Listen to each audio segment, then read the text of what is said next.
Hello guys, in this lecture we are going to talk about free fall. Free fall को थोड़ा सा declutter करने की कोशिश करेंगे कि फ्री फॉल में एग्जैक्टली होता क्या है, नंबर्स के साथ कैसे डील किया जाता है in the free fall. So will talk about free fall. अब सबसे पहले हम फ्री फॉल के जो भी फॉर्मूलाज है उन सारे फॉर्मूलाज को हम लिस्ट आउट करते हैं। और एक बार सबसे पहले मैंने आपको बोला था कि फ्री फॉल में दो टाइप की मोशन होती है, एक अपवर्ड मोशन, एक downward motion. Upward motion and downward motion. Upward motion के फॉर्मूले मैंने आपको लिस्ट आउट करके दिए थे। अपवर्ड मोशन में होता क्या है? अपवर्ड मोशन में initial velocity is not equal to zero but final velocity is equal to zero at height h height पहुंचने के बाद उसकी फाइनल वेलोसिटी जीरो हो रही है, याद रखना, ठीक है ना। सो एट एच एंड तीसरा क्या कंसिडर करते हैं हम? a is equal to minus g consider करते हैं। जब ऊपर जा रहा है तो एक्सेलरेशन नीचे वाले डायरेक्शन में लग रहा है, इसलिए माइनस जी, ठीक है ना। तो इन तीनों को कंसिडर करके हमने उस काइनेमेटिकल इक्वेशन को कस्टमाइज किया था। तो काइनेमेटिकल इक्वेशन कस्टमाइज होके क्या हो जाते हैं, ठीक से देखना। सबसे पहला काइनेमेटिकल इक्वेशन है v is equal to u plus a t. v तो जीरो है, u plus a t, u minus g t बन जाता है। सो मैंने आपको बोला था कि u is equal to g t, ये पहला फॉर्मूला। दूसरे फॉर्मूला क्या होता है? दूसरा formula h is equal to u t minus half g t square, ये वाला भी फॉर्मूला मैंने एक्सप्लेन किया था। और तीसरा क्या बन जाता है? तीसरा फॉर्मूला बन जाता है u square is equal to u square is equal to 2gh, ये तीसरा फॉर्मूला बन जाता है। तो ये तीन फॉर्मूला होते हैं अपवर्ड मोशन के लिए। डाउनवर्ड मोशन के लिए अगेन तीन फॉर्मूलाज बन जाते हैं। कौन कौन से तीन फॉर्मूलाज बन जाते हैं डाउनवर्ड मोशन के लिए? सबसे पहला फॉर्मूला, अगेन डाउनवर्ड मोशन के एजम्पशंस क्या है? डाउनवर्ड मोशन के एजम्पशंस है u is equal to zero, ठीक है ना। हम उसको रिलीज कर रहे हैं, हम फेंक नहीं रहे हैं उसको, हम उसको रिलीज कर रहे हैं। सो इसलिए u is equal to zero, v is not equal to zero and a is equal to g होता है। ये तीन चीजें हम कंसिडर करके चलते हैं, ठीक है। So v is equal to zero यानी जब पूरी हाइट h कंप्लीट करके वो just touch to the ground से पहले, just before touching to the ground, उसकी वेलोसिटी कितनी होती है? v, फाइनल वेलोसिटी, वो कंसिडर करते हैं हम लोग। So v is equal to u plus a t, ये वाले फॉर्मूले। तो इसको कंसिडर करके हमारा फॉर्मूला क्या बन जाता है? v is equal to g t, ये पहला फॉर्मूला बन जाता है। दूसरा फॉर्मूला क्या बन जाता है? h is equal to u t, लेकिन u जीरो है सो वो कट गया, so half g t square, ठीक है। और तीसरा फॉर्मूला क्या बन जाता है? तीसरा formula a is equal to g हमारे पास है, so v square, u square zero है, so v square is equal to 2gh, ये वाला फॉर्मूला बन जाता है। उसके बाद मैंने आपको दो तीन चीजें बताई थी कि time of ascend is equal to time of descend, यानी जितना टाइम उसको एक पर्टिकुलर हाइट पे जाने के लिए लगता है उतना ही टाइम लगता है उसको उस हाइट से नीचे आने के लिए। So time of ascend is equal to time of descend, ये मैंने आपको बोला था। सो ये वाली चीजें जो है, ये वाली चीजें हम कंसिडर करके चलते हैं। ये वाला जो फॉर्मूला है, ये वाला फॉर्मूला याद रखना जब v is equal to zero के लिए है। अगर हम रिलीज कर रहे हैं तो, अगर हम फेंक रहे हैं तो यहाँ पे सभी जगह पे u आ जाएगा, नॉर्मल काइनेमेटिकल इक्वेशंस हो जाएंगे फिर, ठीक है। सो इस पे डिपेंडेंट हम कुछ एग्जांपल सॉल्व करते हैं तो हमें समझ में आएगा, थोड़ा सा डीक्लटर होगा, ठीक है। So will solve some examples on it. Okay, first example करने की कोशिश करते हैं। There is a table, there is a ball on the table. When that ball is allowed to drop from the table, it takes 1 second to fall on the ground. So इसका मतलब ये ball जो है, ये ball table पे रखा हुआ है, नीचे गिरने के लिए मैं उसको अलाउ कर रहा हूं नीचे गिरने के लिए उसको 1 सेकंड लगता है। सो what is the height of the table? What is the height of the table? Height पूछी है। अब मेरे पास t है, मेरे पास ये अलाउड टू द ग्राउंड है, इसका मतलब u is equal to zero है। फ्री फॉल है। दूसरी बात क्या है? फ्री फॉल है और नीचे गिरते वक्त वो फ्री फॉल कर रहा है डाउनवर्ड मोशन में। मेरे पास फॉर्मूला क्या है? मेरे पास फॉर्मूला है h is equal to u t, u तो जीरो है, so 1/2 gt square. So 1/2 multiplied by 9.8 multiplied by t square की value 1 square, which is nothing but 4.9 meter. This is the height of the table. अब दूसरा question, suppose इसमें मैंने add कर दिया कि what will be the velocity of that ball just before touching to the ground? What will be the velocity of that ball just before touching to the ground? So what will be the velocity? So v square is equal to, downward motion के लिए v square is equal to 2gh. So 2 multiplied by g की value कितनी है? 9.8 multiplied by h की value 4.9. So it is nothing but 4.9 multiplied by 2, 9.8. So 9.8 multiplied by 9.8 is nothing but 9.8 whole square. v square is equal to 9.8 whole square, इसका मतलब v is equal to 9.8 metre पर second. This is the final velocity of that ball just before touching to the ground. Getting the point?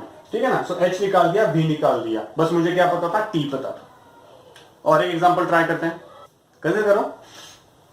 A ball thrown upwards with the velocity of 10 meter per second. So u is equal to 10 meter per second. A ball is thrown upwards. A ball is thrown upwards with velocity 10 meter per second. So what is the height to which that ball will reach?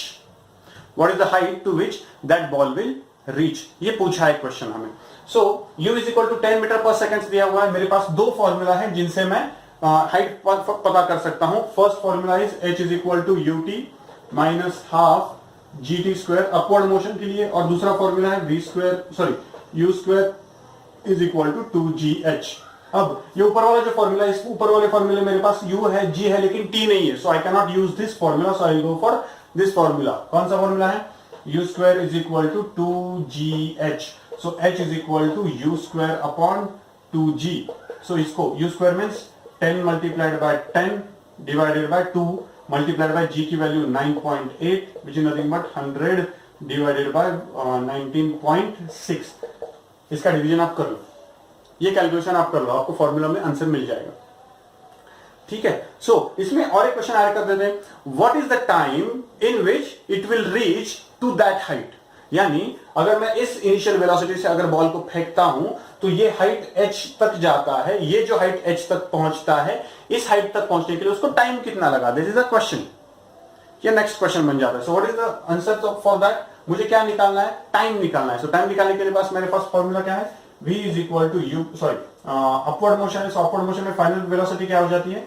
Final velocity 0 हो जाती है. मेरे पास formula है u is equal to gt. u is equal to gt. So t is equal to u by g. u कितना है आपका? 10 metre पर सेकंड. g कितना है आपका? 9.8. इसका डिवीजन कर दो, आपको आंसर मिल जाएगा. इसका डिवीजन कर दो, आपको आंसर मिल जाएगा. So this is the second type of examples. एक अपवर्ड मोशन का हो गया, एक डाउनवर्ड मोशन का हो गया, और एक एग्जांपल करने की कोशिश करते हैं. चलो ठीक से देखना, ये वाला एग्जांपल समझ लो ठीक से. फॉर्मूले जो तैयार किए हैं हम लोगों ने, जो भी फॉर्मूलाज हमने तैयार किए हैं, वो फॉर्मूलाज एक तो पता ही होने चाहिए कि वो फॉर्मूलाज क्या है, ये पहली बात. दूसरी बात इनमें ऐसी है कि ये फॉर्मूला अगर पता भी है तो वो किस कंडीशन में तैयार किए हुए फॉर्मूले हैं, ये इंपॉर्टेंट होगा. ठीक है. सो ठीक से देखते हैं. अब और एक एग्जांपल ट्राई करते हैं. Now there is a ball. Again ball ही फेंकेंगे हम लोग. So there is a ball is thrown in the upward direction with a velocity of u is equal to 9.8 meter per second. इस velocity 9.8 नहीं, चलो 19.6 metre पर second. इस velocity से मैं एक बॉल ऊपर फेंक रहा हूं. ठीक है, मैं एक बॉल ऊपर फेंक रहा हूं. So what is the maximum height to which this ball will reach? ये पहला क्वेश्चन है. So h is equal to question mark पूछा है. दूसरा, what is the time required for this ball to return back to my hand? यानी एक ball को अगर मैं ऊपर फेंकता हूं तो उस बॉल को ऊपर जाके वापस मेरे हाथ में आने के लिए कितना टाइम लगेगा? That is the second question asked. ठीक है, that is the second question asked. Try करते हैं. सबसे पहले अब देखो, अबे यहां पे हमें h पूछा है कि कितने हाइट तक पहुंचेगा, तो इजी है. u दिया हुआ है, h निकालना है. So h is equal to, मेरे पास फॉर्मूला है u square is equal to 2gh. u square is equal to 2gh. So h is equal to u square upon 2g. So u square means 19.6 multiplied by 19.6 whole divided by 2g. So 2 multiplied by 9.8. So 9.8 1 9.8, 9.8 2 जा. So 2 cancel. So it becomes 19.6 meters. इतनी height तक वो जाएगा. कितनी height तक जाएगा? 19.6 metres तक जाएगा. अब दूसरा क्वेश्चन बहुत इंपॉर्टेंट है. दूसरा क्वेश्चन क्या पूछा है कि बॉल को मैंने ऊपर फेंका, वो एक हाइट तक गया, उसके बाद वापस आया मेरे हाथ में. ये ऊपर गया, वापस आया मेरे हाथ में. ये अगर T1 है तो ये T2 है. ठीक है ना. ये time of ascent and time of descent, ये दोनों लगेंगे हम लोगों को. हमें टोटल क्या पूछा है? Time required to fall on the ground, या फिर time required to come back to my hand. ठीक है ना. तो निकाल सकते हैं, इजी है. T1 निकाल दोगे, T2 तो पता ही है हम लोगों को, because T1 is equal to T2. So T1 निकाल दो तो मेरे पास फॉर्मूला है. कैसा फॉर्मूला? टोटल हाइट का फॉर्मूला मैं निकाल सकता हूं. टोटल हाइट का फॉर्मूला कैसे निकालेंगे? सॉरी, हाइट तो मिल गई है मुझे. सो टोटल टाइम का फॉर्मूला निकालना है. So v is equal to u plus 80 मेरे पास, sorry u is equal to GT मेरे पास फॉर्मूला है, so T is equal to U by G। U की वैल्यू कितनी है 19.6 डिवाइडेड बाय G की value 9.8 is equal to 2 seconds. ये कौन आया T1, ठीक है ना, T1 यानी मैक्सिमम हाइट यहां तक जाने के लिए उसको कितना टाइम लगता है 2 सेकेंड्स लगता है, वापस आने के लिए कितना लगेगा 2 seconds. So total time required, total time required is equal to 2 + 2 is equal to 4 seconds. इतना टाइम लगता है to come that ball into my hand, back to my hand, ठीक है ना। मैंने उसको ऊपर फेंका, ऊपर फेंकने के बाद जब वो नीचे आया तो नीचे आने के लिए टोटल टाइम कितना लगा 4 सेकेंड्स। जैसे ही मैंने उसको ऊपर फेंका वो ऊपर गया, नीचे आया और मेरे हाथ में आ गया, तो उसको टाइम कितना लगा 2 सेकेंड्स। और एक बात पूछी जाती है आपको कि what will be the velocity of that ball when it came back to my hand, यानी वो ऊपर चला गया, ऊपर जाने के बाद बैक टू माय हैंड आ गया, मेरे जैसे ही मेरे हाथ में आ गया उसकी वेलोसिटी कितनी थी, ठीक है। तो मैंने आपको पहले बोला है कि जिस वेलोसिटी से मैं बॉल ऊपर फेंकता हूं, फ्री फॉल के जब थ्योरी मैंने पढ़ाई थी उस वक्त वीडियो आप देख लो कि जिस वेलोसिटी में बॉल को ऊपर फेंकता हूं एग्जैक्टली उसी वेलोसिटी से वो मेरे हाथ में आ जाता है। ट्राई करके देखते हैं, ठीक है ना। तो यहाँ पे तो टाइम ऑफ डिसेंट कितना है T2, कहां पे है यहाँ पे है। तो जब यहाँ पे गया वो, तो यहाँ पे जाने के बाद जैसे यहाँ पे उसकी वेलोसिटी कितनी थी U is equal to 19.6 metre पर सेकेंड थी। यहाँ पे आने के बाद उसकी velocity V is equal to 0 हो गई। अब ये जो जर्नी है अपवर्ड डायरेक्शन की, उसकी इनिशियल वेलोसिटी है U 19.6 मीटर पर सेकेंड और उसकी फाइनल वेलोसिटी है V which is equal to 0। ये जो डाउनवर्ड मोशन वाली जर्नी शुरू हो जाती है उस मोशन में इनिशियल वेलोसिटी कितनी होगी उसकी U is equal to 0, because V is equal to 0 है। अपवर्ड मोशन की जो फाइनल वेलोसिटी है वो डाउनवर्ड मोशन की इनिशियल वेलोसिटी बन जाएगी, ठीक है ना। तो इनिशियल वेलोसिटी कितनी है U इज इक्वल टू 0, तो मुझे फाइनल वेलोसिटी निकालनी है। फाइनल वेलोसिटी निकालने के लिए मेरे पास फॉर्मूला है, कौन सा फॉर्मूला है v² is equal to 2gh। Downward motion के लिए, डाउनवर्ड मोशन के लिए मेरे पास फॉर्मूला क्या है v² is equal to 2gh। तो v² is equal to 2gh करूंगा तो क्या होगा v² is equal to 2gh। So v square is equal to 2gh। So 2 multiplied by g की वैल्यू 9.8 मल्टीप्लाइड बाय h की value कितनी है, h की वैल्यू हाइट, तो हाइट कितने हाइट तक गया वो 19.6 हाइट तक गया। So 19.6, so 9 2 into 9.8 19.6, so 19.6 multiplied by 19.6, ये किसकी वैल्यू है v स्क्वायर की। तो v की वैल्यू क्या आएगी, obviously v is equal to 19.6 metre पर सेकेंड। देखो ये वाला वैल्यू और ये वाला वैल्यू सेम आएगा, यानी मैंने जो आपको थियोरेटिकली बताया था कि जिस वेलोसिटी से मैं ऑब्जेक्ट को ऊपर फेंकता हूं एग्जैक्टली उसी वेलोसिटी से वो बाद में मेरे हाथ में आके गिरेगा। Getting the point. चलो और एक इंटरेस्टिंग एग्जांपल करता है, थोड़ा सा हार्ड वाला और अलग टाइप का एग्जांपल है, ट्राई करते हैं। चलो मैं एक 100 मीटर की बिल्डिंग पे खड़ा हूं, मैं 100 मीटर की बिल्डिंग पे खड़ा हूं, ठीक है। ये ऑलरेडी बिल्डिंग की हाइट कितनी है, ये ऑलरेडी बिल्डिंग की हाइट कितनी है 100 मीटर की हाइट है। इस 100 मीटर की हाइट की बिल्डिंग पे मैं खड़ा हूं, मेरे हाथ में एक बॉल है और मैंने वो जो बॉल है ना वो ऊपर फेंका विथ 20 मीटर पर सेकेंड वेलोसिटी। कितनी स्पीड से फेंका मैंने 20 मीटर पर सेकेंड से। सो मैंने उस बॉल को 20 मीटर पर सेकेंड से ऊपर फेंका। So what is the time required for that ball to reach to the ground. ये पहला क्वेश्चन है, क्वेश्चन लिख लेना, देन पॉज करो वीडियो और ट्राई करो सॉल्व करने की। क्वेश्चन में दो चीजें निकालनी है। सबसे पहली चीज है the time required for that ball to reach to the ground, ये पहली है, ठीक है ना। और दूसरा क्या पूछा हम लोगों ने, maximum height to which that ball reach from the ground. Ground से मैक्सिमम कितनी हाइट तक वो रीच हो जाएगा। ये दो क्वेश्चन पूछे हैं, ठीक है ना। सो यहां पे क्या दिया हुआ है मुझे, यहां पे लिख देता हूं u is equal to 20 metre पर सेकंड दिया हुआ है और दूसरा कंसीडर करने को बोला है g is equal to 10 metre पर सेकंड स्क्वायर। जब तक आपको बहुत सारे बच्चे पूछते हैं कि सर 9 पॉइंट लेना है कि 10 लेना है, जब तक until and unless it is mentioned that g is equal to 10 you have to consider g as a 9.8 9.8 he use करना है जब तक वो मेंशन नहीं करते कि g is equal to 10 metre पर सेकंड स्क्वायर।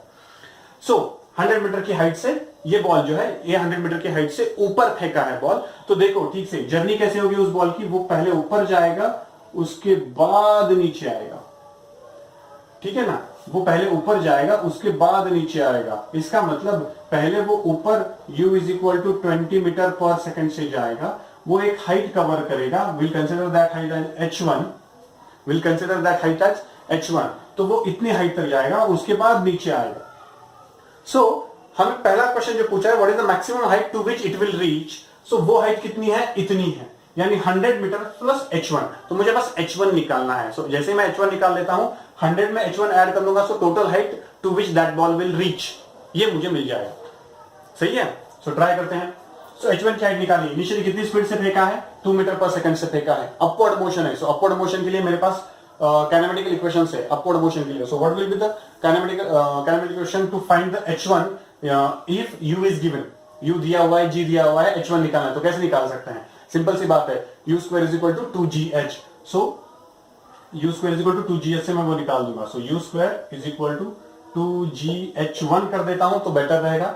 सो h1 की वैल्यू क्या आएगी, so h1 is equal to u square upon 2g आ जाएगा। सो u स्क्वायर, u कितने दिया है 20, so 20 multiplied by 20 divided by 2 multiplied by g की वैल्यू दी है कितनी है 10, सो 10, सो 2 1 2, 2 2 सॉरी 2 1 2, 2 10 20, 10 10 कट गया, सो 20 मीटर तक जाएगा ऊपर। So maximum height to which it will reach from the ground will be 100 metre, 100 metre plus 20 metre, यानी कितनी हाइट तक जाएगा वो 20 metre, sorry 120। So maximum height will be equal to 100 plus 20 is equal to 120 metres तक जाएगा। वो कितनी height तक जाएगा, 120 मीटर्स तक की हाइट तक जाएगा। चलेगा, अब इसके आगे वाला पार्ट करते हैं, ठीक है ना। ये बात ये पार्ट ठीक से समझ लो, then will go for further part. So last part में हमारा क्या आया था, h1 की वैल्यू कितनी आई थी, h1 की वैल्यू आई थी 20 मीटर्स, h1 की वैल्यू कितनी आई थी 20 मीटर्स। अब हमें और एक चीज पूछिए, क्या पूछिए, जैसे ही मैंने वो बॉल फेंक दिया, वहां से अगर मैं टाइम को काउंट करना शुरू करूं, तो वहां से लेके अर्थ पे गिरने तक, ठीक है ना, ग्राउंड तक गिरने तक, उस पर्टिकुलर बॉल को कितना टाइम लगेगा। तो सिंपल सी बात है, मैं क्या करूंगा, इस हाइट से इस हाइट तक जाने के लिए उसको कितना टाइम लगा, that time will be considered as t1। उसके बाद यहां पे जब वो पहुंचा, बॉल इस हाइट तक पहुंचा, एकदम मैक्सिमम हाइट तक पहुंचा, यहां से मैंने उस बॉल को फेंक दिया, यहां पे पहुंच गया, यहां पे पहुंचने के बाद उसकी फाइनल वेलोसिटी कितनी थी, 0, तभी तो रुक गया ना, उतनी हाइट तक पहुंच पाया वो। सो यहां पे उसकी फाइनल वेलोसिटी कितनी हुई, 0। यहां से वो बॉल नीचे गिरना शुरू हो जाएगा, that will be the free fall, free fall from the height of 120 metres. उसका टाइम फाइंड आउट करेंगे t2। So t1 plus t2 will be equal to total time required to reach to the ground, ठीक है। तो t1 find out करने की कोशिश करते हैं। तो t1 फाइंड आउट करने के लिए मेरे पास फॉर्मूला है u is equal to upward motion है। देखो t1 जब मैं फाइंड आउट कर रहा हूं तो t1 की वैल्यू अपवर्ड मोशन के लिए है और t2 डाउनवर्ड मोशन के लिए है। t1 अपवर्ड मोशन के लिए वो टोटल हाइट कितनी कवर करता है 20 मीटर्स, लेकिन t2 डाउनवर्ड मोशन के लिए, ठीक है ना, वो कितनी हाइट कवर करता है 120, पूरी हाइट ऊपर से लेके नीचे तक गिर जाता है वो, ठीक है ना। सो t1 फाइंड आउट करना है। सो मेरे पास ये अपवर्ड मोशन है, so upward motion means u is equal to gt1। So t1 is equal to u upon g, which is t1 is equal to u upon g। So u की value कितनी है आपके पास, u की value 20 divide by g की value कितनी है 10, so is equal to 2 seconds. दूसरा, वो वहां से फ्री फॉल कर रहा है, कितनी हाइट तक कवर कर रहा है वो, टोटल हाइट कितनी कवर कर रहा है वो, टोटल हाइट कितनी कवर कर रहा है, टोटल हाइट वो कवर कर रहा है 120 मीटर्स। सो 120 मीटर्स की हाइट गिरने के लिए उसको टाइम कितना लगता है, सिंपल सा फॉर्मूला है मेरे पास। क्या फॉर्मूला यूज कर सकता हूं मैं, s is equal to ut plus half gt square, u is equal to 0, so h is equal to half gt square. So ये t2 होगा, so t2 is equal to 2h, t2 square is equal to 2h upon g होगा। So 2h 2 multiplied by h, कितनी height से गिरेगा वो 120 metre से, divided by g की value 10 दी हुई है। सो ये 0 को कटा, सो 12 मल्टीप्लाइड बाय 2, 12 मल्टीप्लाइड बाय 2 24, सो 24 आएगा। ये किसकी वैल्यू है, t स्क्वायर की वैल्यू है। So t is equal to square root of 24 which is nothing but, इसको अगर निकालना है, अगर 24 का आपको स्क्वायर रूट पता है तो ठीक है, अगर नहीं पता है तो you don't have to find the square root of such a random number, ठीक है। ये एक्सपेक्टेड भी नहीं होता फिजिक्स में कि आपको एक रैंडम नंबर का स्क्वायर रूट निकालने के लिए लगाएंगे, that is in the mathematics, अभी नहीं लगेगा। सो स्क्वायर रूट ऑफ, सो इसको क्या कर सकता हूं मैं, 6 4 जा 24, सो 6 4 जा 24, तो यहाँ पे मैं इसको ऐसे लिख सकता हूँ 2√6 कर देता हूँ इसको। सो ये 2√6 होगा। ये किसकी वैल्यू आई? T2 की वैल्यू आई। सो फाइनल T क्या होगा? Final T will be equal to T1 plus T2 which is nothing but 2 plus 2√6। अब कुछ बच्चे क्या करते हैं, सर 2 प्लस 2√6 यानी 4√6 हो गया। नहीं, ये रूट है, यहाँ पे रूट है, तो आप इसका एडिशन नहीं कर सकते। सो इसको एज इट इज रख दो, 2 प्लस 2√6, ये वैल्यू एज इट इज रख दो। This will be the final value, यानी उसको टोटल कितना टाइम लगेगा? 2 प्लस 2√6 इतना टाइम लगेगा उसको डाउनवर्ड आने के लिए। Got the idea? ये समझ में आई बात? ये वाला एक इंटरेस्टिंग एग्जांपल आप कर सकते हो। ऐसे बहुत सारे एग्जांपल्स किए जा सकते हैं, ऐसे बहुत सारे एग्जांपल्स किए जा सकते हैं। सिंपल सी बात होती है कि आपको बस क्या करना पड़ता है कि मे बी आपका जो भी क्वेश्चन दिया होता है उस क्वेश्चन में मे बी सिर्फ अपवर्ड मोशन है, सिर्फ डाउनवर्ड मोशन है, या फिर अपवर्ड प्लस डाउनवर्ड मोशन है। तो आपको आइडेंटिफाई करना पड़ता है और अपवर्ड डाउनवर्ड मोशन को सेपरेट करके अपवर्ड मोशन के लिए अलग से इक्वेशंस लगा के वैल्यूज निकालो, डाउनवर्ड मोशन के लिए अलग से इक्वेशंस लगा के वैल्यू ले लो। यानी यहाँ पे हमने देखा कि यार अपवर्ड मोशन और डाउनवर्ड मोशन अलग है। अपवर्ड मोशन के लिए ये वाला पार्ट है मेरा और डाउनवर्ड मोशन का ये पूरा वाला पार्ट है, तो मैंने उनको सेपरेट आउट कर दिया और सेपरेट आउट करके मैंने वैल्यूज निकाली। सो ये समझ में आ जाना चाहिए, सिचुएशन समझ में आ जानी चाहिए कि यार इसमें अपवर्ड मोशन और डाउनवर्ड मोशन कौन कौन सी जा रही है। ठीक है। So in the next lecture we will go for some different examples of other topics like escape velocity के लिए जाएंगे हम लोग, एस्केप वेलोसिटी के 1-2 एग्जांपल्स करेंगे। उसके बाद I think we have done examples on gravitation, लेकिन उसके भी थोड़े 2-4 एग्जांपल्स करेंगे। एक्सरसाइज सॉल्व करने की कोशिश करो। I might not go for the exercise because exercise बहुत इजी है, you can try for that. अगर आपको कुछ डाउट्स है तो you can ask me. Thank you.